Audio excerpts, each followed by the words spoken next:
एक बार की बात है, बादशाह अकबर के दरबार के बिल्कुल सामने एक ढाबा हुआ करता था। यह ढाबा सोहनलाल चलाया करता था। इस ढाबे पे हमेशा भीड़ लगी रहती थी। इस ढाबे पे नाश्ता, चाय, पान, काफ़ी चीज़ें मिलती थी। लोग जिन्हें दरबार में काम होता था, वो भी इस पे आते थे, और जिन्हें दरबार में काम नहीं होता था, आते जाते लोग भी इसी ढाबे पे नाश्ता किया करते थे। कई दिनों से सोहनलाल की नज़र एक आदमी पे थी, जो रोज़ वहाँ ढाबे पे नाश्ता तो करने आता, लेकिन दरबार के अंदर नहीं जाता था। एक दिन सोहनलाल ने उस आदमी से पूछ लिया, भाई, तुम कौन हो? तुम यहाँ रोज़ आते हो, लेकिन मैं देखता हूँ तुम दरबार के अंदर नहीं जाते। क्या बात है? कुछ काम है तुम्हें?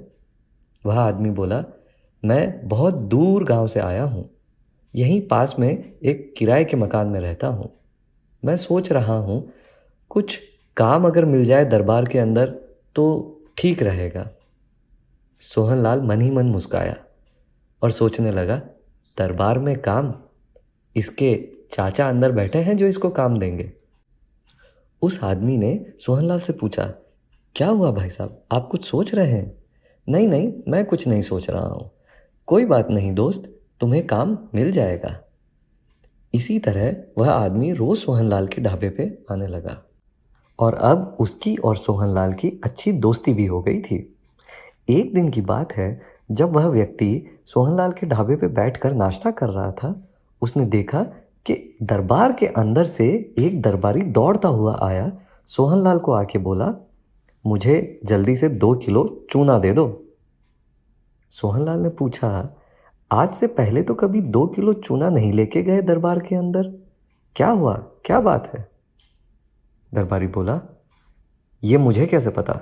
बादशाह ने 2 किलो चूना मंगाया है तो मंगाया है, ये हम उनसे सवाल नहीं कर सकते कि क्यों मंगाया है। इस पर सोहनलाल का वह दोस्त एकदम से बोल पड़ा, आप दरबार के अंदर से आए हैं, आप दरबारी हैं क्या? वह व्यक्ति बोला, मैं खास दरबारी हूँ। बादशाह भोजन करने के बाद पान मेरे ही हाथ से बनवा के खाते हैं। फिर तो आप सचमुच खास दरबारी हुए। क्या आप ये बता सकते हैं कि बादशाह जब ये चूना मंगवा रहे थे तब गुस्से में थे? ये मुझे कैसे पता चलेगा, क्योंकि मैं तो बादशाह की तरफ नज़र भी उठा के नहीं देखता हूँ। अच्छा, मुझे ऐसा लगता है दरबारी साहब कि बादशाह ने आपसे कुछ और मंगाया होगा जो चूने जैसा दिखता होगा। आप कहीं गलती तो नहीं कर रहे हैं? हो सकता है बादशाह नाराज़ हो जाए। इस पे दरबारी बोला, मैं तो सोहनलाल की परीक्षा ले रहा था, हो सकता है बादशाह ने कुछ और ही मंगाया हो। जिस पे सोहनलाल का मित्र बोल पड़ा, सोहनलाल, आप इन्हें 2 किलो दही दे दीजिए, चूना मत दीजिए। वही दरबारी बोला, हाँ, मुझे 2 किलो दही दे दीजिए, चूना नहीं। वह दरबारी 2 किलो दही लेके दरबार के अंदर चला गया। बादशाह के पास जाके बोला, लीजिए महाराज, 2 किलो चूना, आपने जो मंगवाया था। इस पर बादशाह ने बोला, यह चूना तुम जल्दी से खाओ। वह आदमी कुछ समझ नहीं पाया, और धीरे धीरे करके वह 2 किलो चूना, जो कि दही था, खा गया। बादशाह ने देखा कि इसे तो कुछ नहीं हुआ है। इस पर बादशाह ने उससे पूछा, सारी बात बताओ, क्या हुआ? इस पे वह दरबारी बोला, बादशाह सलामत, मैं जब बाहर गया तो मुझे ऐसे एक व्यक्ति मिला जिसने मुझे कहा कि बादशाह ने आपसे चूना नहीं, दही मंगवाया होगा, आप दही लेके जाएं। बादशाह ने कुछ सैनिक भिजवाए और बोला, उस आदमी को अंदर लेके आओ।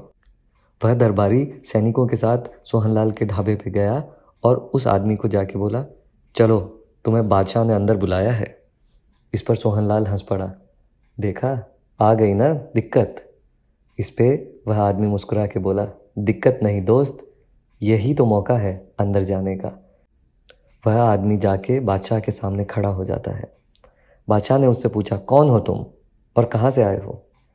उस व्यक्ति ने हाथ जोड़ के कहा, हुजूर, मेरा नाम महेश दास है, मैं दूर गांव से काम की तलाश में आया हूँ।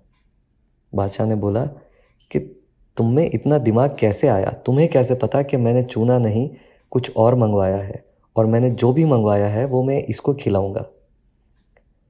महेश दास बोला, बादशाह सलामत, कोई व्यक्ति दौड़ता हुआ आए और 2 किलो चूना लिए, ज़रूर कुछ ना कुछ अजीब बात है। बस यही सोच के मैंने बोला कि आप 2 किलो चूना नहीं, आप 2 किलो दही ले जाइए। मुझसे किसी का दुख सहन नहीं होता बादशाह सलामत। यह बात सुन के बादशाह अकबर को बहुत खुशी हुई। तुम्हारा दिल और तुम्हारा दिमाग बहुत ही सुंदर है, तुम मेरे लिए काम करोगे? उस पे महेशदास बोला, बादशाह सलामत, आपका हुक्म कौन टाल सकता है, मैं आपके लिए ज़रूर काम करूँगा। बादशाह अकबर बोले, आज से तुम हमारे ख़ास दरबारी हो, हमें किसी भी तरह की सलाह चाहिएगी हम तुमसे लेंगे, और आज से तुम्हारा नाम महेश दास नहीं बीरबल होगा। तो दोस्तों, इसी तरह हुआ बादशाह अकबर और बीरबल का मिलन। आपको कैसी लगी हमारी कहानी? अच्छी लगी तो हमारे चैनल को सब्सक्राइब करें, कहानी को लाइक करें और शेयर ज़रूर करें।